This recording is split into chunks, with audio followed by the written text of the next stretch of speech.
I'm on. Um, okay. Makes sense. Good morning, good afternoon, good evening.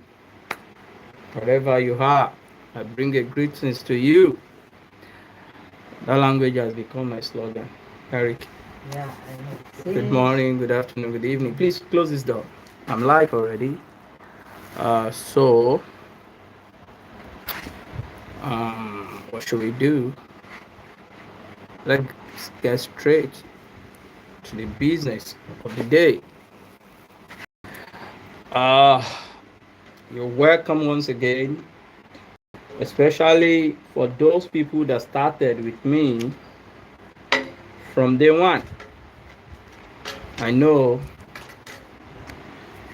it has been a very smooth journey. Yeah, I'm very sure about that. It has been a very, very, very smooth journey. hmm So let's get to it. Today is a bit late from here, but it doesn't matter. I'm sure from your side, I don't know what the time is.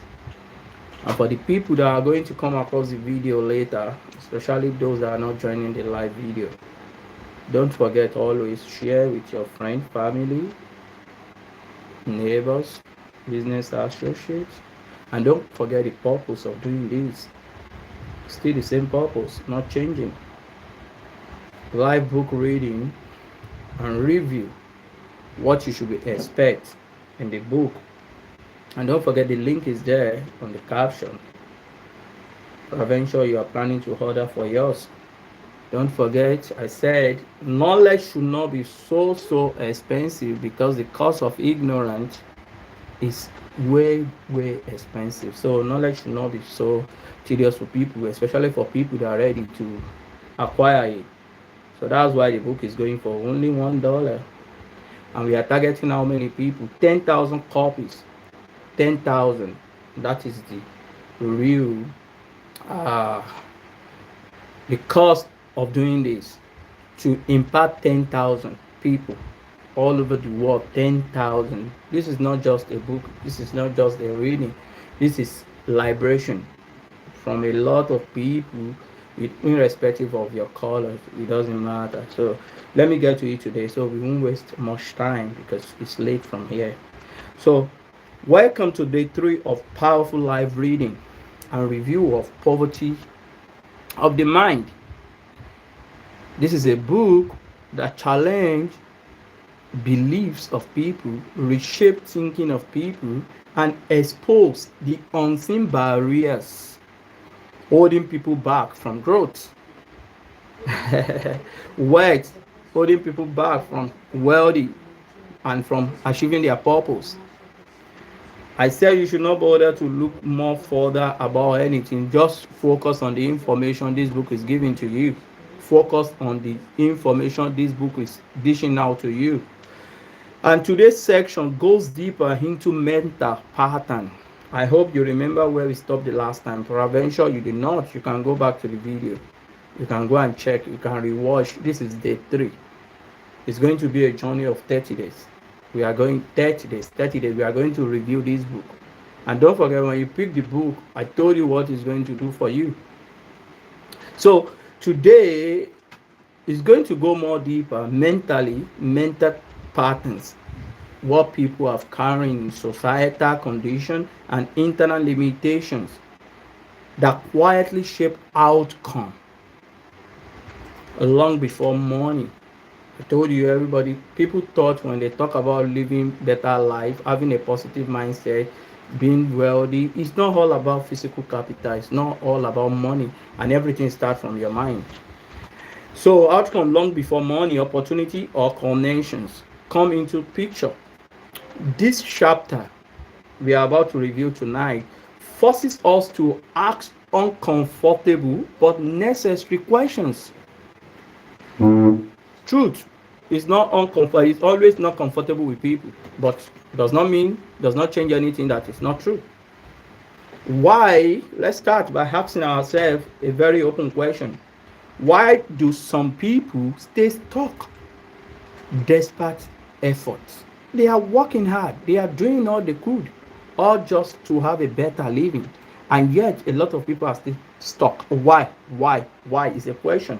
You can answer it, you can comment on the comment section. But from my side here, this book says, why? How does mindset silently control results? Is still another question, beckoning for answer. What shift must happen internally before external change becomes possible? Three powerful questions, beckoning for an answer. You can answer it, but for this book, I'm going to give you an idea of the answers. This is not not just a book reading.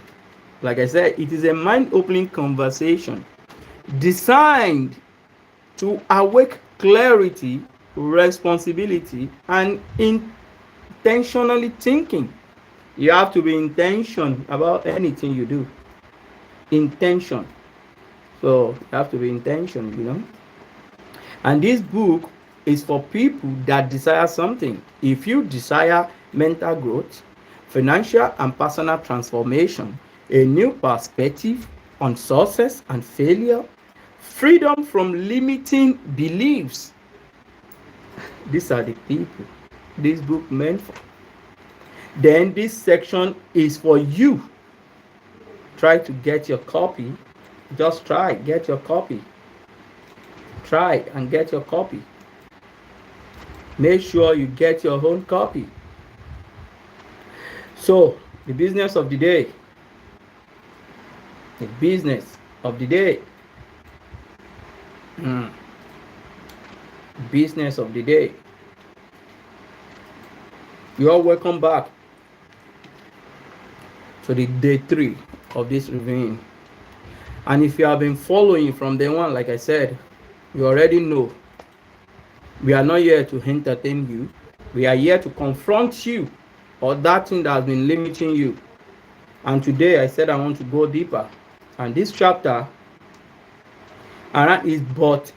this chapter is titled around a simple but dangerous confusion. The difference between assistance and dependency. Assistance and dependency. So this chapter will be opening up to that.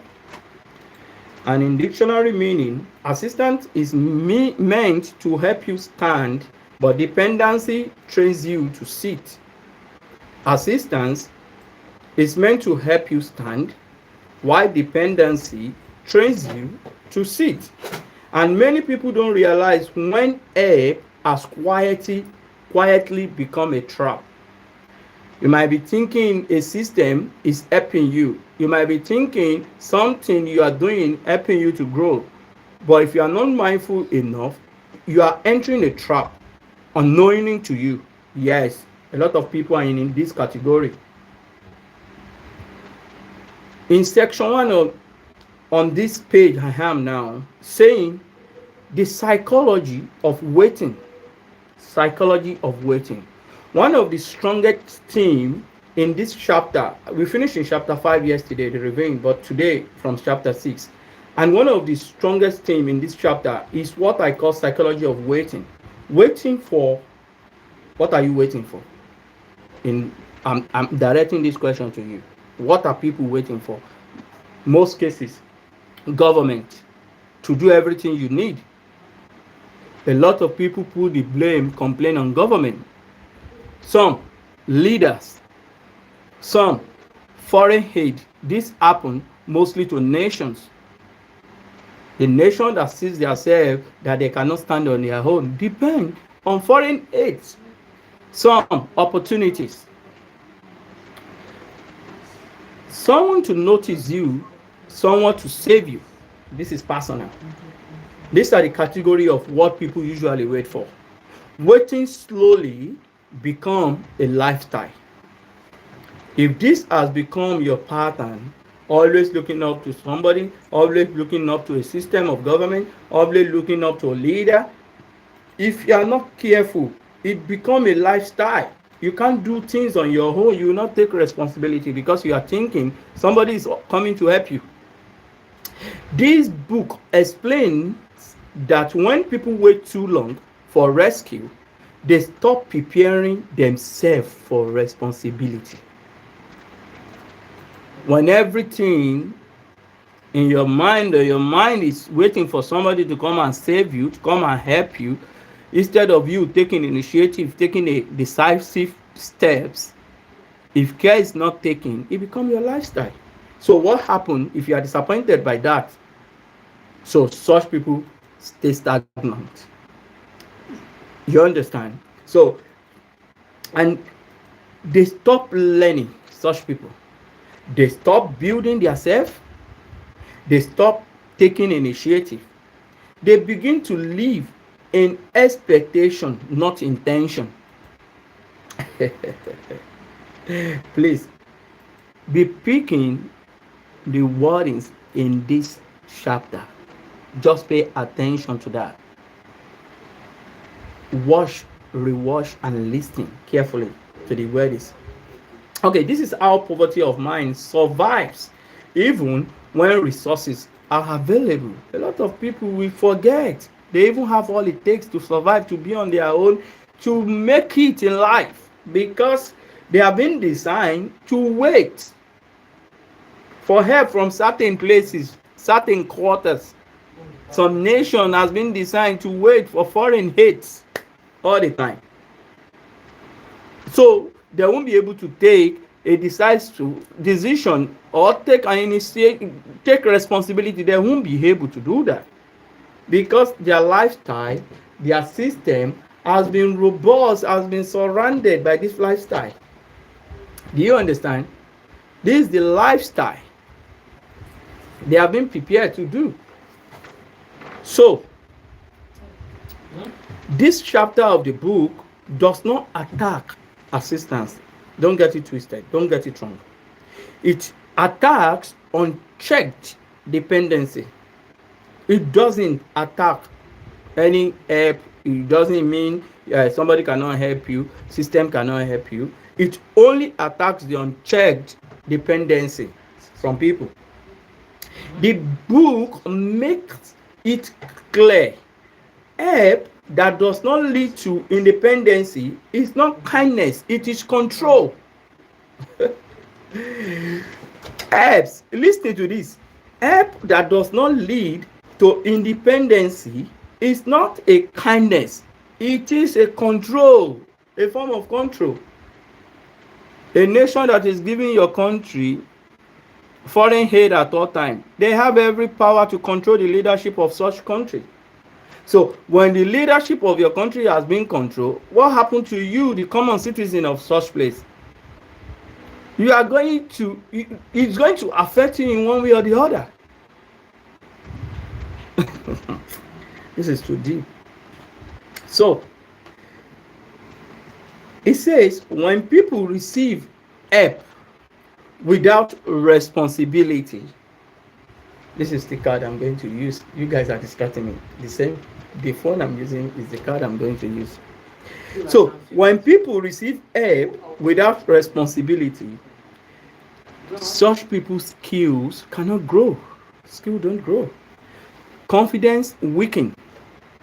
Creativity dies. Self-belief erodes.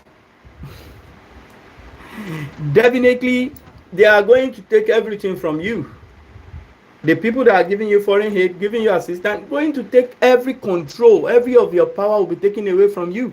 You will see yourself as somebody that is not capable of doing something because you're limited in your thinking, because you are dependent on somebody. I hope you are getting the logic. So let's continue. I don't want to waste much time. So let's continue. So over time, people begin to believe they cannot survive without help. That belief is more damaging than lack of money. Over time, people begin to believe they cannot survive without help from somebody. instead of putting every of their trust only on God, but they put it on somebody now. So when they get disappointed by such, or they get controlled by such, without that person giving them instruction on what next to do, that make them believe, and that damage something in their life that is even more than lack of money. That belief is more damaging than lack of money. So you are broke, thus cannot help you in that situation. And the last part I'm going to talk about tonight quickly before we call it a day and expect the day 4, which is going to be tomorrow. Section 3 of this. A, politics and the silent damage. 8, AID, politics and the silence damage. Let's see the relationship between all this. And it speaks boldly about leadership and global system at large. This is not limited to individual now. Global system at large. I'm telling you what is happening around the world, that making a lot of people thinking they are disadvantaged because of the color they carry, because of where they have been given birth to, because of the family they come out from.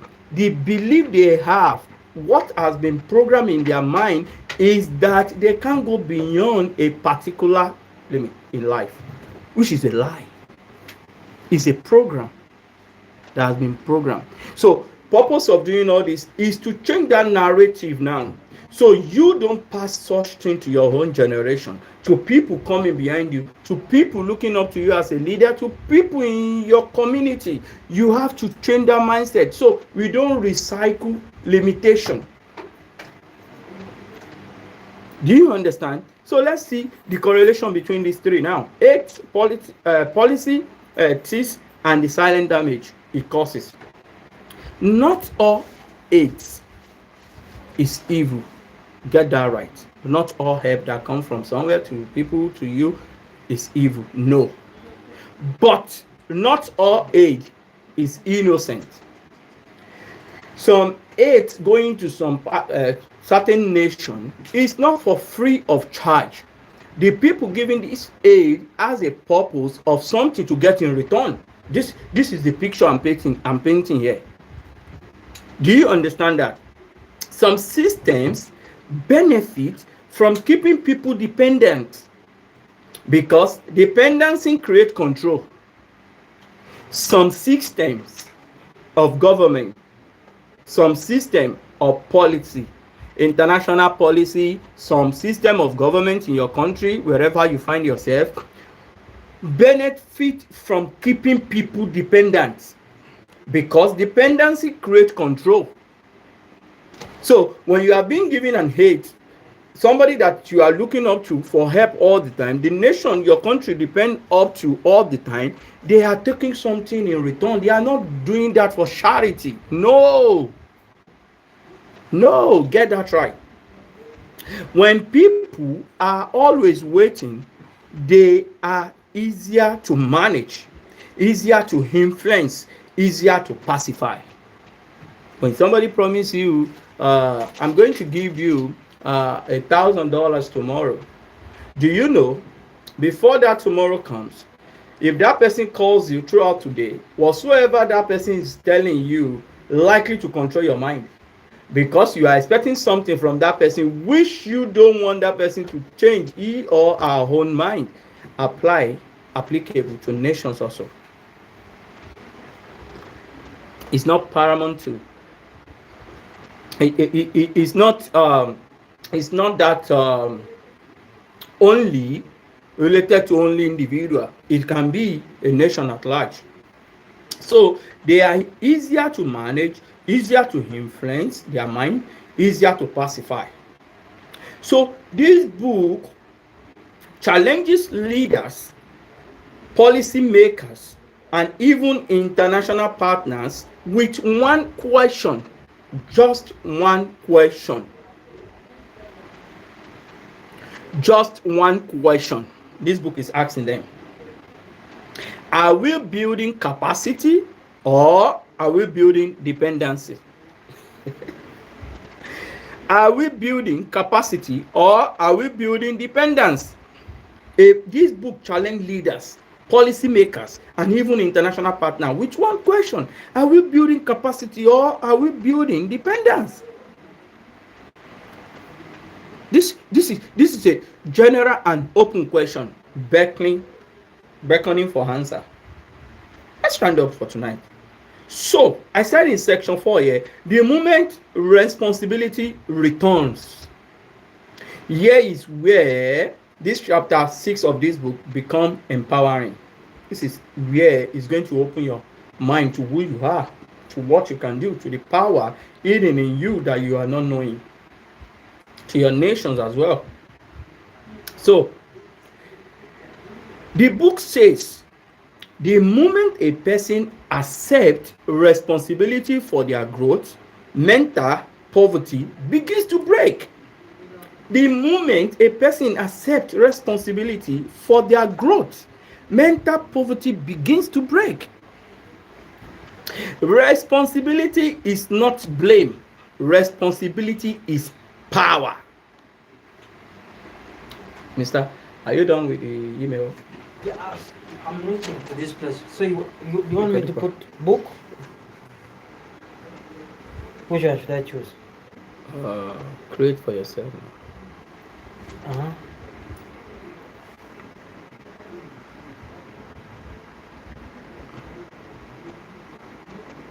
Excuse me, you ask.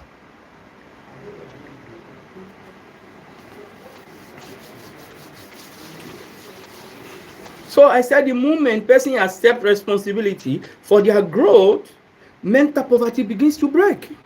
Responsibility is not blame. Responsibility is power. Power. Power to your country, power to yourself. When you say, I may not control the system, but I control my skills. Because if they take anything from you, they can't take what you know. Your skill you develop, you took your time to learn, nobody can take it away from you. It is yours and it's yours. They can take every other thing away from you, but that is your personal gift. It cannot be taken away from you.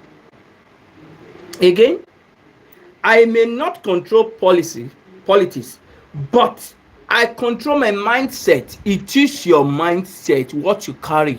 You do not carry mind of limitation. You do not allow anybody to tell you cannot do it. Nobody can take that away from you, except you yourself, you give it away. Nobody have right to take it away from you. And lastly, you might say, I may not control history because maybe I wasn't born when all those things happened.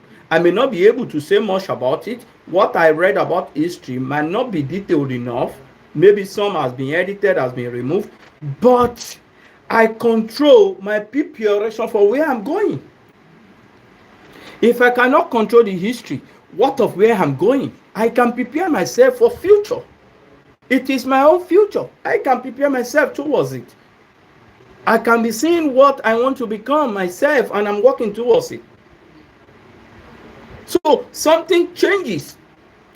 You move from waiting to building. You wait for nobody, for no excuses. You don't allow anybody to control your mind, irrespective of where you find yourself. It's not about geographical area now. It's not about where you live now. It is about you now, what you carry. You reflect wherever you find yourself. You are going to strive wherever you find yourself because of the mind you carry. Not limitation, no limitation, no of any such. So something changed. You move from waiting for somebody, from help, from where it's not coming, or a help that looks like a help to you, but they are using it to take something back from you. You stop. You start building. You start building. And this question, why this chapter is uncomfortable? Because people that doesn't like truth will not like what we are doing. People that hate truth will not like what we are doing. This chapter is uncomfortable because it's going to remove excuses from your life. It removes excuses. It forces us to ask a question, a meaningful question now. What am I relying on instead of developing myself? You can write that question down. What am I relying on instead of developing myself? What help have I accepted without growth in time past? So you won't do the same mistake again henceforth. What are those helps I've accepted without growth? Where have I outsourced responsibility for my life? Where have I outsourced responsibility for my life? And this is why many people avoid books like this. A lot of people don't like truth because freedom begins with honesty. Freedom begins with honesty. Why I close it down today? I'm going to shut it down now. Poverty of the mind does not tell you that the world is fair. No, the world is not balanced. It's not fair. Poverty of the mind does not tell you that the world is fair. It tells you that waiting for fairness is not a strategy. It tells you that mental freedom comes before financial freedom. Skills comes before opportunity. Responsibility comes before rescue. If you want comfort, this book is not for you. I don't mean that in a bad way. It's not meant in a bad way. If you want everything to be rosy, just rosy, this book is not for you.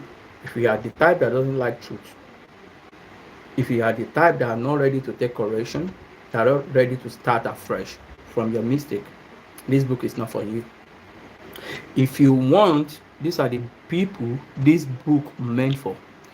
If you want clarity, if you want growth, if you want mental liberation, then this book is not only necessary, it's important you get one for yourself and your family.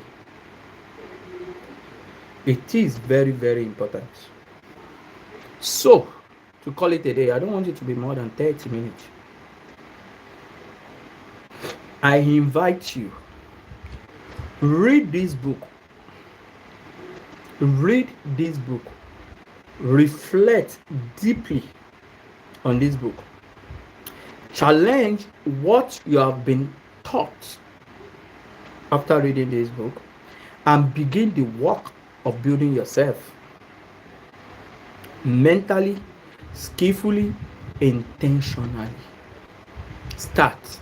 It's never too late. When you start now, it's better. It's not late. Imagine shifting your mindset, shifting your beliefs, shifting what you know, and imagine what you are going to pass to your generation coming after you. Imagine that. So tomorrow, which is going to be day 4, God will spare our life. We are going to go more deeper. The more we go, the deeper we go.